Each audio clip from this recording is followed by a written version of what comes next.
ಶಿವಣ್ಣ, ಅವ ಎಲ್ಲದಾನಂತ ಹೇಳಿ ನಿನಗೆ ಹೆಂಗೆ ಗೊತ್ತಾತು? ಹೇಳ್ತೀನಿ ಸರ್, ಎಲ್ಲ ಹೇಳ್ತೀನಿ.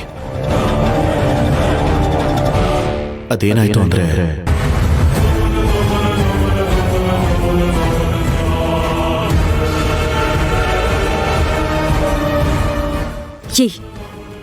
ಬರ್ತಿದ್ದೀನಿರೋ.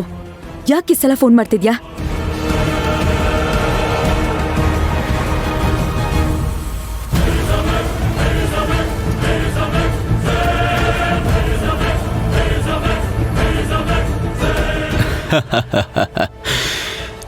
ಜ್ಯೋತಿ, ಅವರಿಬ್ಬರ ಮಧ್ಯೆ ದೊಡ್ಡ ಜಗಳ ಆಯಿತು. ಅವನು ತಪ್ಪಾಗಿ ನಡ್ಕೊಂಡ.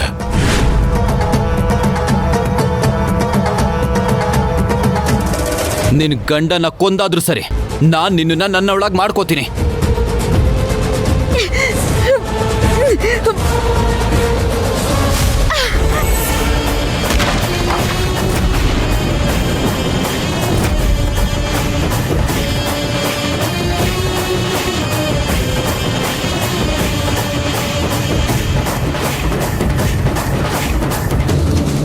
ಆ ಜಗಳದಲ್ಲಿ ಅವನ ಜೀವ ಹೋಯಿತು.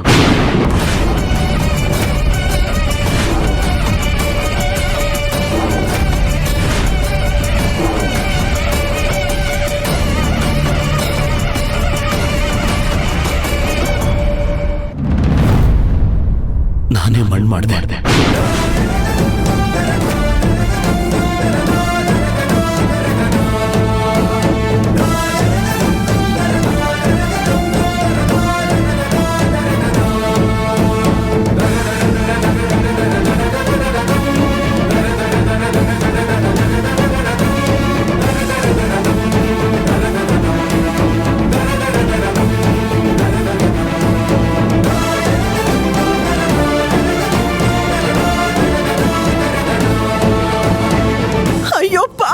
ನನ್ ಮಗನ್ನ ಕೊಂದ್ಬಿಟ್ಟೇನೋ.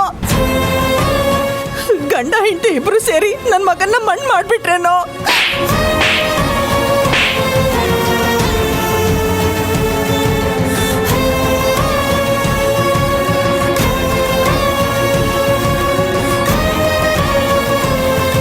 ಏಯ್, ಹಾಕ್ ಕೊಲ್ಲೋದಾಗಿದ್ದಿದ್ರೆ ಯಾಕೋ ನನ್ ಮಗನ್ನ ಬದುಕಿಸ್ದೆ?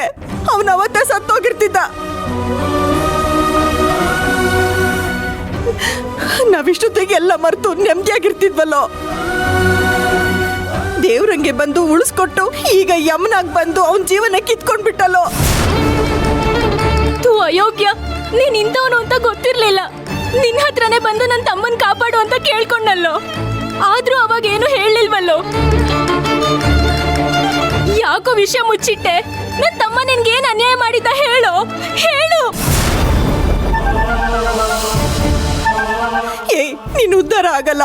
ಈ ತಾಯಿ ಶಾಪ ನಿನ್ನ ಸುಮ್ಮನೆ ಬಿಡಲ್ಲ. ಈ ಹೆತ್ತ ಕರಳು ಸಂಕಟ ನಿನಗೆ ತಟ್ಟುತ್ತೆ. ನೀನು ನಾಶ ಆಗೋಗ್ತೀಯ.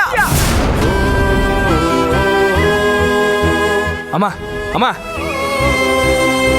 ಸ್ವಲ್ಪ ಸಮಾಧಾನದಿಂದಿರ್ರಿ. ವಿಚಾರಣೆ ಮಾಡಕ್ಕೆ ನಾವು ಅದೀವಲ್ಲ.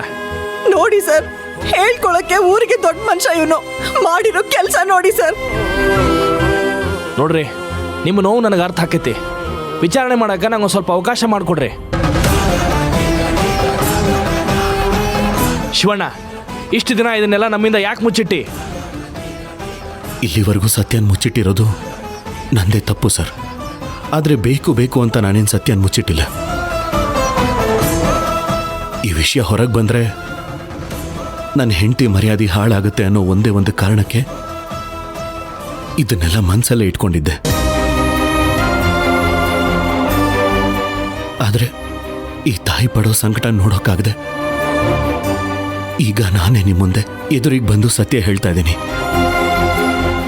ಏಯ್, ಅವ್ನು ನಿಜವಾಗ್ಲೂ ತಪ್ಪು ಮಾಡಿದ್ದೆ ಆಗಿದ್ರೆ ಅವನ ಮೇಲೆ ಕಂಪ್ಲೇಂಟ್ ಕೊಡ್ಬೇಕಾಗಿತ್ತು. ಅದನ್ನ ಬಿಟ್ಟು ಅವನನ್ನ ಕೊಲ್ಲೋ ಅಧಿಕಾರ ನಿನ್ಗೆ ಯಾರು ಕೊಟ್ಟಿದ್ದು? ಅಮ್ಮ, ಖಂಡಿತ ಅವನ್ನ ಕೊಲ್ಲಬೇಕು ಅಂತ ಕೊಂದಿದ್ದಲ್ಲ. ಅದೆಲ್ಲ ಅಚಾನಕ್ಕಾಗಿ ಆಗಿದ್ದು. ಇದು ಯಾವುದು ಉದ್ದೇಶಪೂರ್ವಕ ಅಲ್ಲಮ್ಮ. ಹೋ, ಹೌದಾ? ಯಾವುದು ಉದ್ದೇಶಪೂರ್ವಕವಾಗಲ್ವಾ? ಹಾಗಿದ್ರೆ ತಂದ್ಕೊಡು, ನನ್ನ ತಮ್ಮನ್ ತಂದ್ಕೊಡು.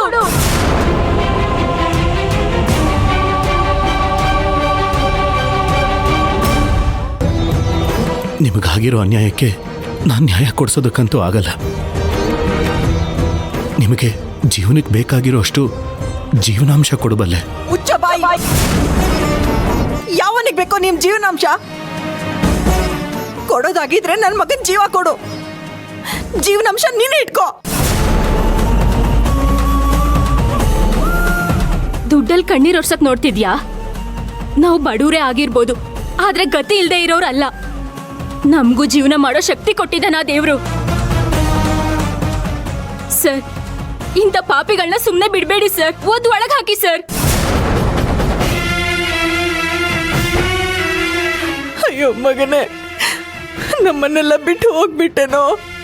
ಇಲ್ಲಿ ಬಂದ್ ಸಾಯೋಕೆ ಜೀವನ ಕೈಯಲ್ಲಿ ಹಿಡ್ಕೊಂಡು ಕೋಮಾದಿಂದ ಎದ್ ಬಂದೇನೋ.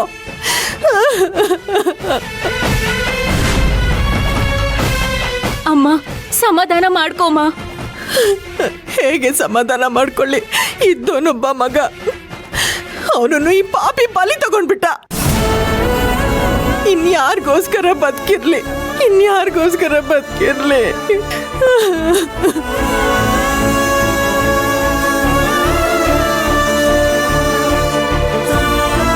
ಏಯ್, ಇನ್ನ ಏನು ಮಕ್ಕ ನೋಡಕತ್ತಿ? ಏಯ್, ಒಳಗೆ ಹಾಕ್ರಿ ಅವನ.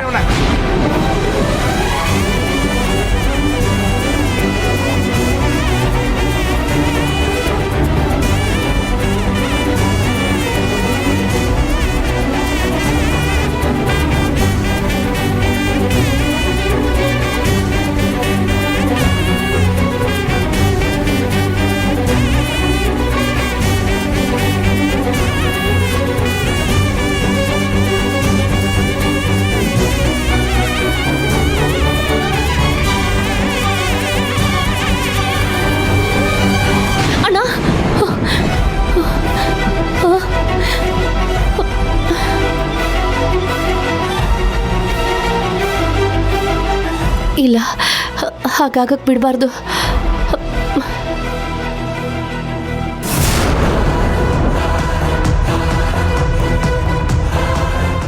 ಕಾರ್ ನಿಲ್ಸಿ.